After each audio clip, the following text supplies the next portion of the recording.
세월호 일이 일어난 지 벌써 보름도 훨씬 더 지난 것 같습니다. 이런 즈음에 욥기를 설교해야 하는 부담을 갖는 설교자는 거의 무슨 돌을 어깨에 짊어지고 이 자리 앞에 서 있는 것 같습니다. 욥기를 준비하는 내내 사실 제가 욥기 설교하면 잘할 줄 알고 준비를 했었는데 제가 예전에 좀 피부병도 알아봤고 그래서 관련됐다 생각이 들어서 욥기는 내가 잘할 수 있다 생각을 했는데 세월호 사건 있고 나서부터는 정말 어떻게 설교를 해야 될지 계속 기도를 하면서 준비를 했습니다. 기도라는 게 다른 기도가 아니고 그저 그냥 설교 마칠 때까지 서 있을 수만 있게 해달라고. 가볍게 하지 않으면은 이 자리를 끝까지 버텨낼지도 못할 것 같아서 열심히 기도하면서 준비를 했습니다. 버릇이 생겼습니다.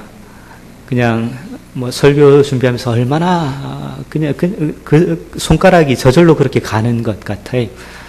또 혹시 새로운 소식이 있는가 인터넷을 열어보고 새로운 뉴스가 있는가 인터넷을 열어보고 그랬습니다. 욥기의 내용이 고난의 문제, 고통의 문제, 그런 문제들 쉽게 그렇게 말할 수 있겠죠. 하나님께서 위로하십니다. 기독교에서 이야기하는, 교회에서 이야기하는 그런 식의 위로들을 할 수도 있겠지만은, 정말 그분들 입장이라면이라고 생각을 해볼 때, 무슨 말로 위로를 해야 될지, 무슨 말로 이 자리에서 설교를 해야 될지, 참 어렵다 생각을 했습니다. 재산을 잃었다, 그런 것들은, 또 다른 차원인데, 이제, 아이들을 잃었다, 그거는 참 가슴 아픈 일입니다. 교회에서 많이들 그렇게 하죠. 위로한다고, 이제 하나님께서 더 큰 것으로 갚아주실 것이다. 이게 그러니까 재산이나 그런 것 할 때는 사실 욥기에서도 그렇게 표현을 하고는 있기는 하거든요. 1번 첫 번째 성경 구절 적어놓은 게 42장 12절 말씀입니다. 여호와께서 욥의 말년에 욥에게 처음보다 더 복을 주시니 그가 양 14,000과 낙타 6,000, 소 1,000, 암나귀 1,000 두었다. 이렇게 42장 이제 욥기를 마지막 하면서 그렇게 표현을 하고 있는데 이것은 의도적으로라도 아마 이렇게 기록을 한 것 같습니다. 욥기를 시작하면서 1장 3절에 이렇게 기록을 했거든요. 그의 소유물은 양이 7,000, 낙타가 3,000, 계산해 보시면 다 2배 됩니다. 소가 500, 암나귀가 500, 정확하게 500을 숫자를 세서 500이라는 의미보다는 그렇게 이제 배가 시켜주셨다. 아마 이것을 욥기에서 강조를 하는 것 같습니다. 그런데 재밌는 것은 애들에 관련돼서는 보시면은 42장 13절에 아들 7, 딸 3이 1장 2절에 나오는 아들 7, 딸 3하고 숫자가 같아요. 그러니까 단순히 우리가 위로하듯이 하나님께서 다 갚아주실 것입니다. 더 큰 것으로 갚아주실 것입니다. 이렇게 말하기도 참 어렵지 않나라는 생각이 듭니다. 숫자가 단순히 똑같아서라고 보다는, 그러니까 숫자는 똑같아도 42장 13절 다음에 조금 더 설명이 있기는 욥의 딸들이 어디의 딸들보다 예뻤더라 그런 거 나오거든요. 그러니까 이 딸들은 최소한 이쁘게 되지 않았냐 이런 식으로 우리가 축복을 이제 이야기할 수가 없겠다라는 게 제 생각입니다. 자식은 가슴에 묻는다 그런 말도 우리 속담에는 있지 않습니까? 그저 하나님께서 더 갚아주시리라 그런 것은 참으로 값싼 기독교의 값싼 위로지 않겠나 생각을 합니다. 이런 부분에 대해서 어떤 분은 2번에 제가 적어봤습니다. 길트랙이랑 앵거트랙이라는 것으로 설명을 하는 것, 제가 한국말로 잘 바꾸지를 못해서 그냥 그대로 적어봤습니다. 그러니까 내용은 이겁니다. 길트랙이라는 것은 어떤 죄책감을 가지는 거죠.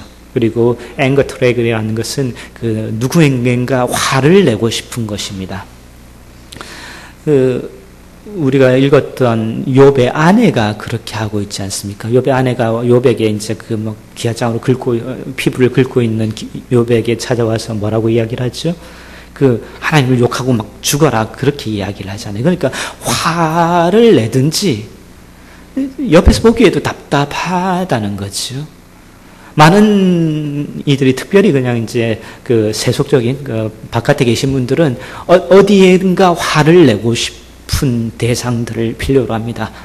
예전에 LA에 폭동이 일어났을 때도 그랬고, 한국 사람들 많이 그랬잖아요. 한국 사람들이 특별히 잘못해서 그 일들이 벌어진 시발점이 된 게 아닌데, 그분들은 온판 그냥 한국 사람들한테 그 화를 다 퍼부었단 말이죠.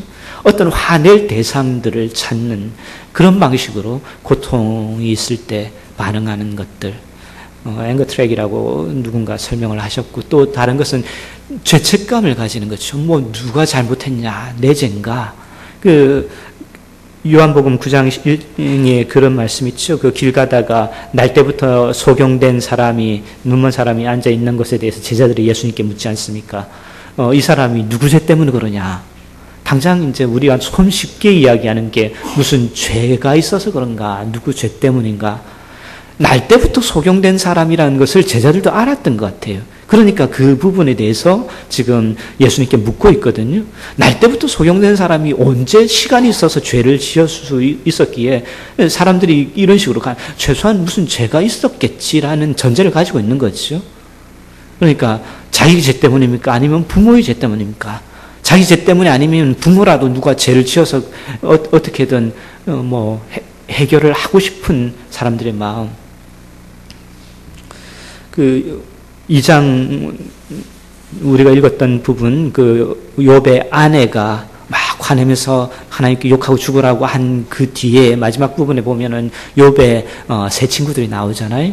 욥의 세 친구들이 나와서 욥과 함께 있으면서 한 일주일 같이 그냥 아무 말 못하고 같이 있다가 그 뒤에 욥이랑 계속 논쟁하는 그것은 주된 내용이 계속 욥의 주된 내용 그거였습니다. 욥, 네가 뭘 잘못했겠지. 하나님 얼마나 공정하시고 의로우신 분인데 하나님이 그냥 사람들에게 그렇게 이렇게 고난을 주시냐. 그건 분명히 무슨 너가 잘못이 있어서 그렇겠지. 라고 이야기하는 것이 욥 전체의 반 이상을 차지하고 있습니다. 친구들은 계속 네가 뭘 잘못했으니까 그러니까 빨리 잘못했다고 회개해라. 욥은 내가 뭐 잘못했는데 내 잘못한 거 그렇게 없는데 아주 지리할 만큼이나 반복되는 내용들, 딱 그 내용, 네 잘못했지? 나 잘못 없어. 그 내용 가지고 욥의 전체의 반 이상을 이 이후로 3장부터 계속 시작을 하고 있거든요. 그러니까 얼마나 많은 특별히 경건한 사람들에게 있어서 고난의 문제에 직면하게 될 때 그런 식으로 어떤 죄책감을 가지려고 하는 것, 어떤 거기서 문제를 해결해 보고 싶어 하는 그런 것들. 이것도 참 문제긴 한데, 실제 이제,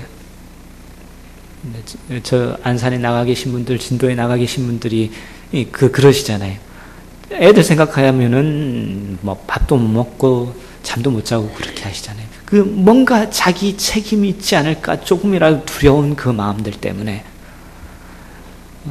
예전에 제가 섬기던 교회에서 청년 하나가 오토바이 사고로 식물인간이 되었습니다. 오토바이 타고 다니는 아주 건장한 착한 청년이었는데 사고로 그냥 식물인간이 되었어요. 병원에다 청년을 눕혀놓고 어머니가 하시는 게 돌아다니면서 돈을 빌렸어요.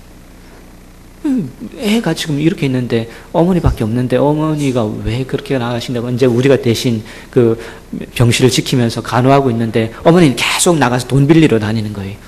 나중에 이제 이유를 여쭤보니까 내용을 알고 보니까 자기가 11조를 몇 달 빼먹었다는 거예요.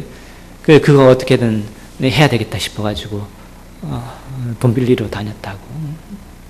그 마음들이 부모라면은 자식 그렇게 되면은 반사적으로 그렇게 되는지 모르겠습니다. 특별히 하나님 앞에서 두려운 마음을 가진 사람들은 더 많이 그런 것들이 있는지 모르겠어요. 여기에서 계속 그 이야기들을 하고 있잖아요. 그런데 욥이 그러한 반응들에 대해서 욥의 아내, 욥의 새 친구 그런 말들에 대해서 욥의 반응은 계속해서 내가 왜 그런지 모르겠다. 왜를 묻고 있습니다. 왜? 내가 왜 이런 일을 당하는지. 내가 왜? 비단 욥뿐만 아니라 인생 중에 고통을 당하는 아마 거의 모든 사람들이 이 질문을 하겠죠. 왜 이런 일이 내게 일어납니까? 왜 이런 일이 저 아이들에게 있습니까? 저 아이들이 무슨 죄가 있어서 왜 저 아이들을 저때 저 배에 태우셨나요? 그냥 왜라고 질문하는 그 우리들의 그 외침에 어떤 답만 명확하게 주어지더라도 이 어려움들, 이 고난들을 그냥 견뎌낼 수 있을 것 같기도 합니다. 세월호 때문에 힘들어하시는 많은 분들이 이 질문들을 던지고 있을 것이고 이 질문에 대한 답을 그렇게 찾고 계실지 모르겠습니다. 특별히 목사된 입장으로서 왜 도대체 오대양 사건이 있었잖아요. 그때 정리가 되든지 도대체 하나님 살아계시면은 저 사람들이 저렇게 살아남아가지고 이렇게까지 악한 일들을 하게끔 허락하셔야 됩니까? 도대체 다 우리 잘못이지요. 우리 교회들 잘못이죠. 그때 그 큰 일들이 일어났을 때 교회들이 도대체 뭐 했나요? 그들이 정부하고 유착돼 있으니까, 정계하고 연결이 돼 있으니까 교회가 아무 말 못한다. 지금도 별말 못하고 있던데, 교회는.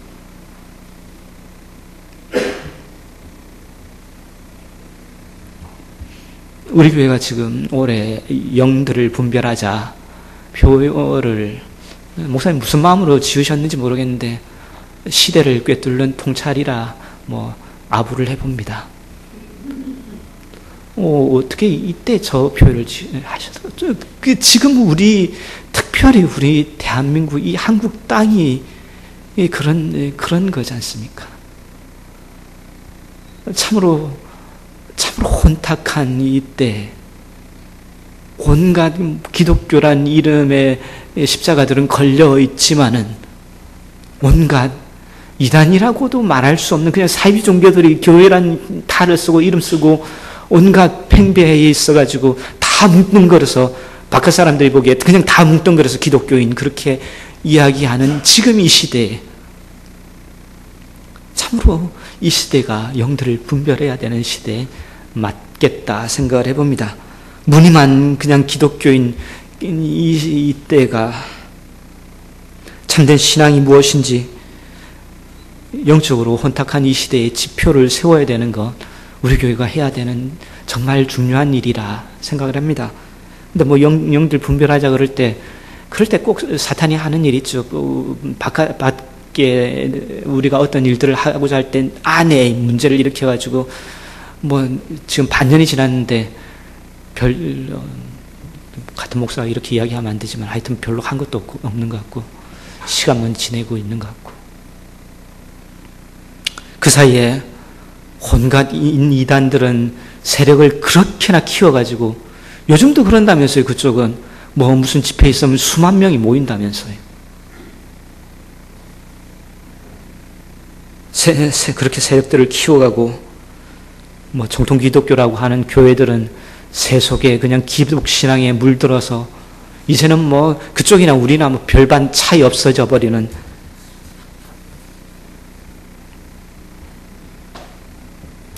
욥기 1장에 22절에 3번 22절에 이렇게 욥이 했습니다. 이 모든 일에 욥이 범죄하지 아니하고 하나님을 향하여 원망하지 아니하니라. 그렇게 원망 안 했으니까 참 대단합니다. 2장에서도 그냥 입술로 2장 10절에 이 모든 일에 욥이 입술로 범죄하지 아니하니라 입술로 범죄 안 했지만 욥이 어떻게 됐죠? 뭐 온몸에 피부병이 나서 기아장으로 긁었다고 하잖아요. 기아장으로 긁는다는 게 그거죠. 가렵고 그런 게 차라리 긁어가지고 피나고 쓰라리고 아픈 것보다 더 심하기에 차라리 피나고 아픈 게 나아서 기아장으로 긁는다는 그런 표현인 거잖아요. 병원 좀 다녀보신 분들은 아시죠? 그냥 만병의 원인 스트레스 그러잖아요.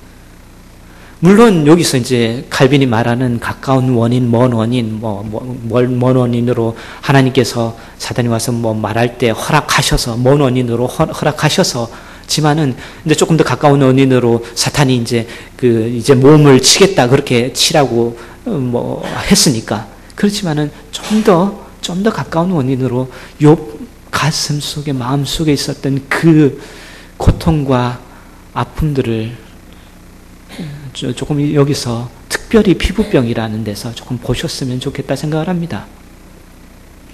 하나님 앞에서 원망도 하나님 앞에서 불평도 못하지만은 그 마음속에 재산 잃는 거하고는 다른 문제잖아요. 자식을 하루아침에 열이나 잃었다는 그 사실 앞에서 아무 말 못하지만은 그 가슴 속에 요동치는 그것들을 이제 그렇게 막 자기도 모르게 그 온몸에서 그렇게 떨쳐 나오는 거잖아요. 욥이 묻고 있는 것이 이것입니다. 왜? 하나님 왜 내게 이러한 일들을 허락하십니까? 지금부터 욥기 지금부터 줄창 마지막까지 욥의 질문은 그것입니다. 왜 하나님, 왜 내게 이런 일들을 허락하십니까? 잘 믿는 사람들이 요즘에는 너무 잘 믿는 분들이, 너무 신앙 좋은 분들이 많아가지고 그런 아픔과 어려움에서도 그냥 당당하게, 의연하게 믿음으로 헤쳐나가라. 좀 너무 대단하신 것 같아요. 인간적인 입장에서는 3번 마지막에 C.S. 루이스 책을 조금 인용해 봤습니다. 영국의 유명하신 신학자라고 해야 될지, 문학가라고 해야 될지, 유명하신 분이 C.S. 루이스 대부분 다 좋아하시는 분이죠.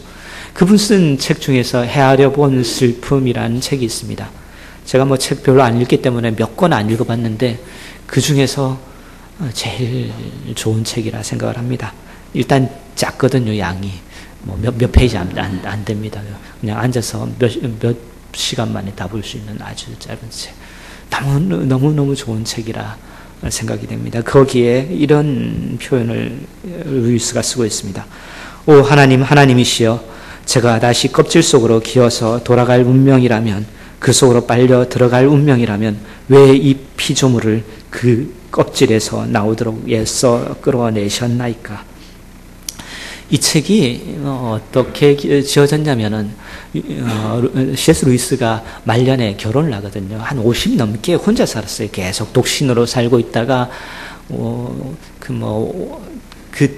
늦게 한 여인을 알게 됩니다. 이 여인은 그냥 여인을 알게 될 때는 이 여인은 결혼해 있는 상태고 또 애들도 둘이나 있는, C.S. 루이스는 영국 사람이거든요. 영국에 있고 이 여인은 미국에 있었어요. 미국에 있는데 이제 막시즘 그런 유물론자고 그런 여인이 어떤 책을 통해서 C.S. 루이스를 알고, 그리고 이제 관련돼서 이제 유물론자인 그 사람이 그 기독교 신앙을 접하면서 막 질문들을 하고 편지를 쓰고 이제 그 바다 건너서 편지들이 왔다 갔다 하는 가운데 이제 서로 C.S. 루이스가 그 여인을 알게 되고, 이제 그때 가정 불화가 있어서 남편과 이제 별거하고 이 여인이 영국으로 건너옵니다.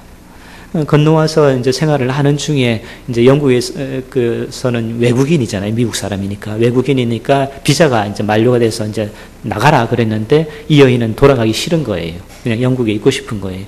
그러니까 C.S. 루이스가 그러면 뭐 내가 결혼해 주지 뭐. 그렇게 해서 그냥 결혼 혼인 신고만 했어요. 이 예수 믿는 사람들이 이렇게 불법을 잘해요. 그냥 거짓말한 건데.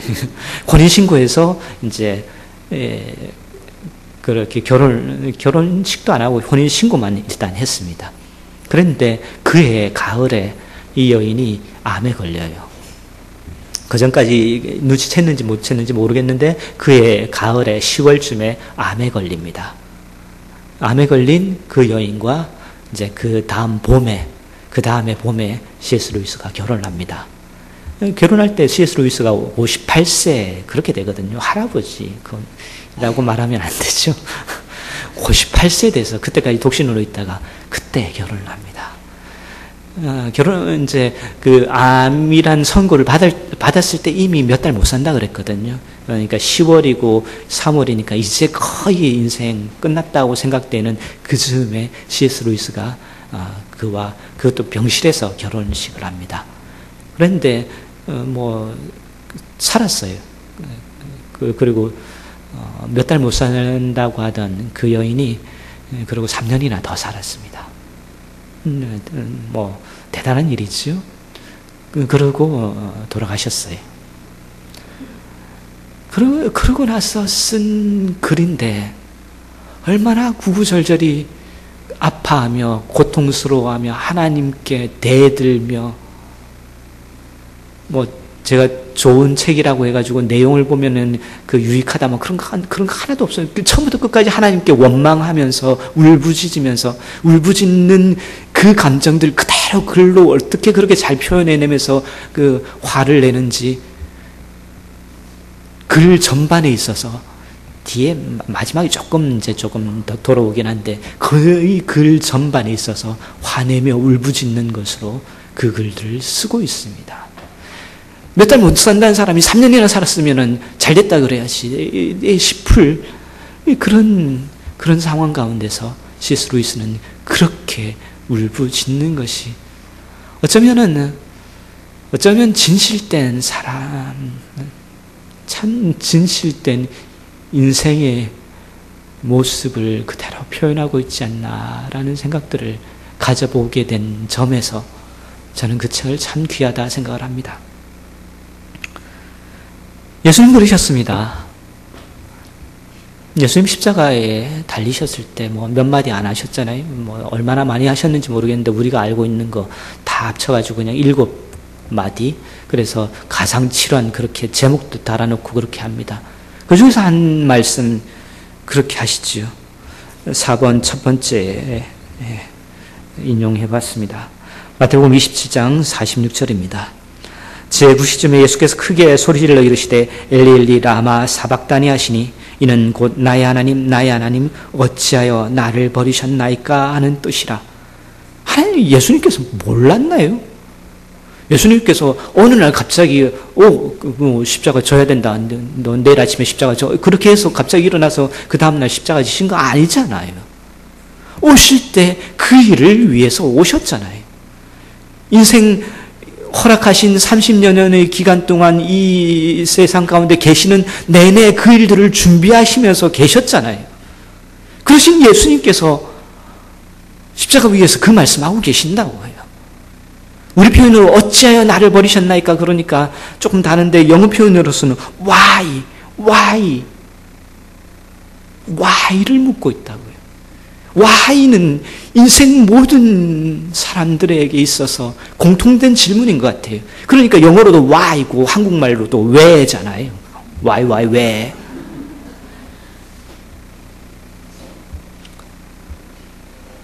아마 예수님께서도 인생의 가장 근본적이고 가장 원초적인 그 모습들을 보여주시면서 우리와 함께 하시는 게 아닌가라는 생각들을 이 십자가 위에서 굳이 그렇게 갑자기 십자가 위에 계셨다고 갑자기 정신이 없어지셨다든가 딴 생각이 드셨다든가 그런 거 아니잖아요. 베드로전서 1장 6절 7절에 이렇게 되어 있습니다. 그러므로 너희가 이제 여러 가지 시험으로 말미암아 잠깐 근심하게 되지 않을 수 없으나 오히려 크게 기뻐하는도다. 너희 믿음의 확실함은 불로 연단하여도 없어질 금보다 더 귀하여 예수 그리스도께서 나타나실 때에 칭찬과 영광과 존귀를 얻게 하실 것이라.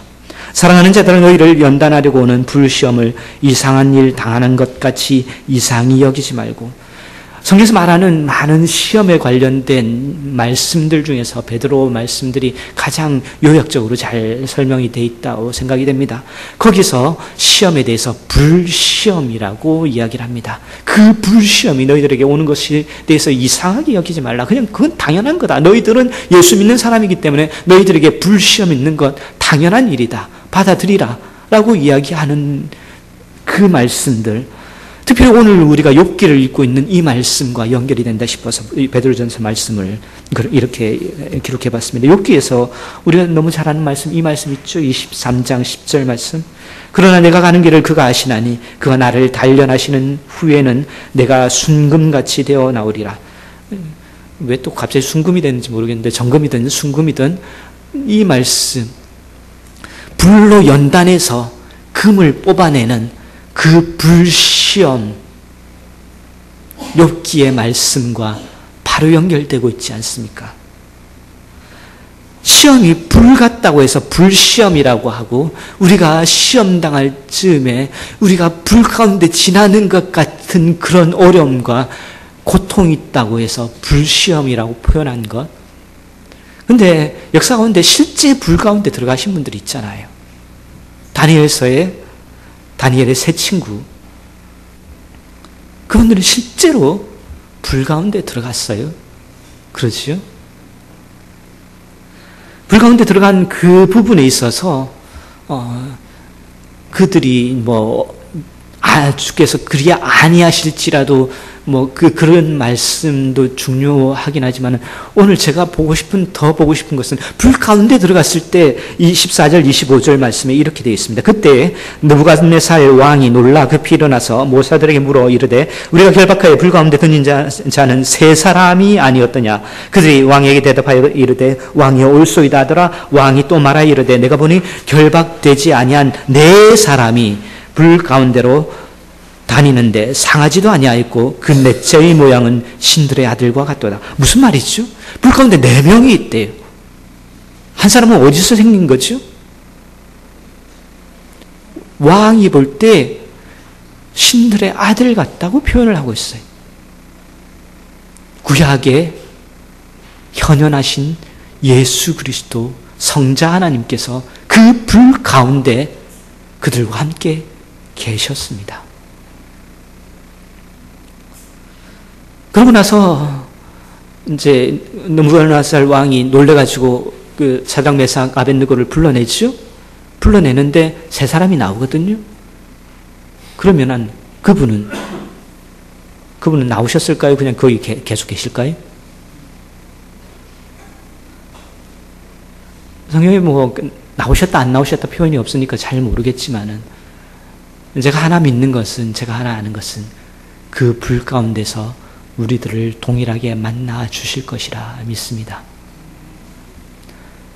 사드락 메삭 아벳느고를 그 불 가운데서 만나 주셨던 예수 그리스도께서 우리도 또한 불같은 시험 지날 때에, 불시험 지날 때에, 풀무불에 던져질 때에 그 불 가운데서 함께 하시며 동행해 주실 것이라 믿습니다.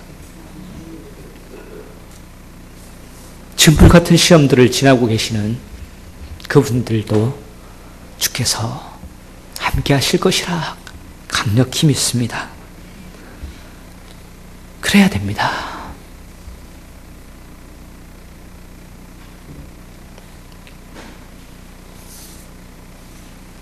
히브리서 4장 15절에 이런 말씀이 있습니다. 우리에게 있는 대제사장은 우리의 연약함을 동정하지 못하실기가 아니요 모든 일에 우리와 똑같이 시험을 받으시는 이로되 죄는 없으시니라. 불 가운데서 예수님, 너희들 이렇게 뭘 잘못해서 이런 거야. 너 이렇게 똑바로 살았으면 아니 그랬을 거지. 너는 이렇게 하면 될 거야. 라고 말씀하지 않았을 것이라고 믿어요. 불 같은 시험 지나고 있을 때 네가 이것만 똑바로 했으면 이 시험 안 당했을 텐데 내가 이때 왜 그랬니? 그때 왜 그 배에 태웠니? 그런 말씀 안 하실 거라고 믿어요. 다른 데 수학여행 갈 곳 많은데 왜 굳이 제주도로 간다고 그랬니? 그런 말씀 안 하실 거라고 믿어요. 우리의 연약함 동일하게 동참하신 예수 그리스도께서 그냥 불 가운데서 그렇게 함께 동행하실 것으로 믿습니다. 다 아셨을 것임에도 불구하고 마태복음 26장 39절에 조금 더 나아가사 얼굴을 땅에 대시고 엎드려 기도하여 이르시되 내 아버지여 만일 할만하시었는 이 잔을 내게서 지나가게 하옵소서. 십자가 말씀하고 똑같은 거죠. 예수님께서 그렇게 말씀하시고 그렇게 기도하신다고 이 잔을 넘기실 것이라고 생각하면서 기도하셨겠어요?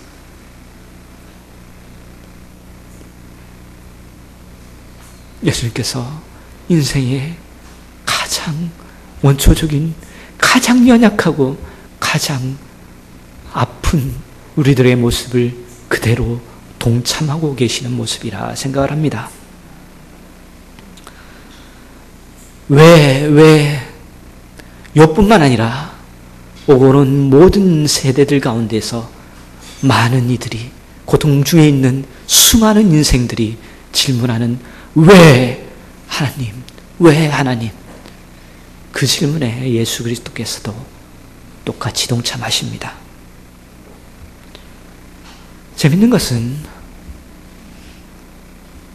그렇게 질문을 하시는 것에 대해서 하나님 반응입니다. 욥기 마지막에 하나님께서 나타나셨습니다. 꽤나 여러 장에 할애돼서 하나님께서 나타나셔서 뭔가를 설명하십니다. 여러 장 그 분량 가운데서 한 번도 욥이 질문하는 왜라는 질문에 대답하지 않으십니다. 십자가에 달리신 예수께서 왜 어찌하여 나를 버리십니까? 라는 그 질문에도 하나님 대답하지 않으십니다. 그리고 더 놀라운 것은 그렇게 대답하지 않는데도 욥의 마지막 고백은 42장 4절 5절에 이렇게 되어 있습니다. 내가 말하겠사오니 주는 들으시고 내가 주께 묻겠사오니 주여 내게 알게 하옵소서. 내가 주께 대하여 귀로 듣기만 하였사오나 이제는 눈으로 주를 배웁나이다. 아무 설명 안 하셨는데 욥의 대답은 너무나 신기하지요. 대답 안 하셔도 됩니다. 예전에는 정말 몰랐는데, 예전에는 그냥 하나님을 귀로 듣는 것처럼 잘 몰랐는데, 알았다고 생각을 했는데, 예전에는 그냥 귀로 듣는 것이었고, 이 일들을 지난 후에 제 고백은 하나님을 눈으로 배운 것이군요.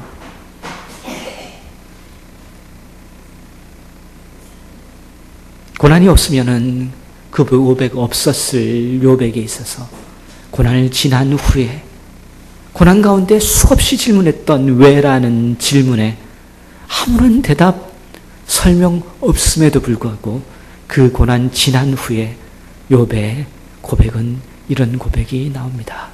이제는 눈으로 배웁습니다. 시험에 관련돼서 그 누구의 시험보다 가혹한 시험이라고나 해야 될까요? 그 덕분에 믿음의 아버지라는 이름을 받은 아브라함에게 있어서도 그렇습니다. 아브라함에게 하나님께서 어느 날 아들 바치라고 이야기를 합니다. 아브라함 아들 잘 바쳤습니다. 잘해서 하나님께 칭찬받고 믿음의 아버지라 그런 별명도 붙었습니다. 그렇지만 그 내용 가운데서 보면은 그렇죠. 도대체 왜 그러셨대요? 그러니까 아브라함도 아브라함이지만 우리에게서도 이해되지 않는 부분입니다. 하나님 그 성경에서 다른 부분에서 계속해서 이야기하는 게 자식 바치고 하는 것을 주변 다른 이방 나라들에서는 다 있던 일이거든요. 그런 것들에 대해서 하나님 성경 그 이후로 계속 이야기하시는 게 뭐죠? 계속해서 그것은 가증한 것이니 그렇게 하는 것들을 다 척벌하고 그렇게 하는 것들을 다 쓸어버리라고 하나님 계속해서 이야기하시지 않습니까? 뒤에는 그렇게 말씀하시고 앞에는 그런 생각 못 하셔서 아브라함에게는 그런 요구를 하셨대? 하나님이 아브라함에게는 왜 자식을 바치라고 그렇게 요구를 하고 계시는 거예요? 왜? 아브라함은 그런 질문이 없었겠어요?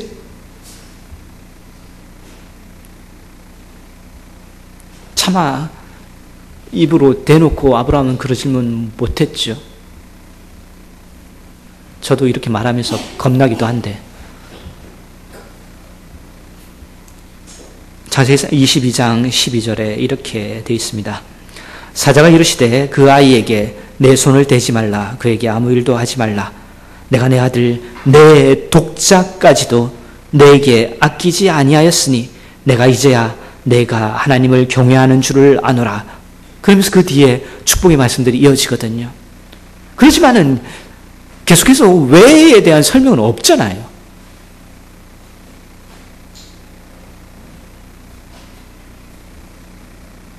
이런 생각들을 해봅니다.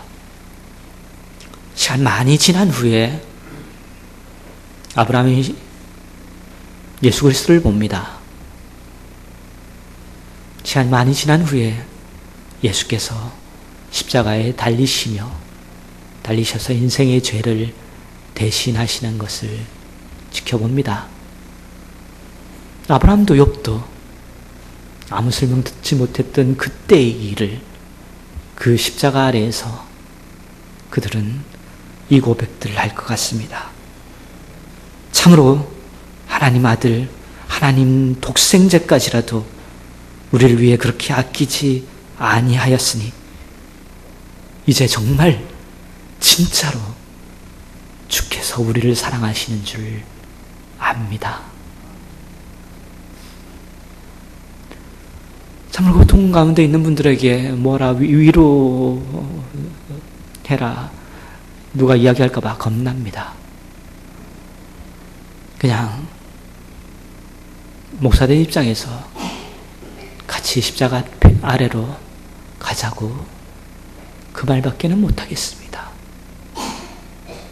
고통이 심할수록 고통 때문에 온몸이 터져나가는 그런 피부병으로 더 신음할 그 즈음이라도 십자가 아래 날아가서 참으로 하나님께서 독생자까지도 아끼지 아니하시고 그렇게 내어주신 것을 볼 때 하나님께서 나를 사랑하시는 거 압니다 라는 고백 같이 하자고 위로하고 싶습니다. 기도드리겠습니다. 하나님, 주께서 저희들보다 더 애끌어 서글퍼하실 것 압니다. 이 나라의 몇 명의 아픔이 아니라 온 민족의 아픔이며 우리를 사랑하신 하나님의 아픔인 줄 압니다. 우리도 함께 아파하겠사오니 주님 그 아픈 마음으로 그들과 함께 해주시고 그들과 동행해 주시고 그들을 위로해 주시옵소서. 그 불같은 고통의 시간들을 지나고 있는 그들 그 불 속에서 만나 주시고 그 불 속에서 붙들어 주시옵소서. 예수 그리스도 이름으로 기도드리옵나이다.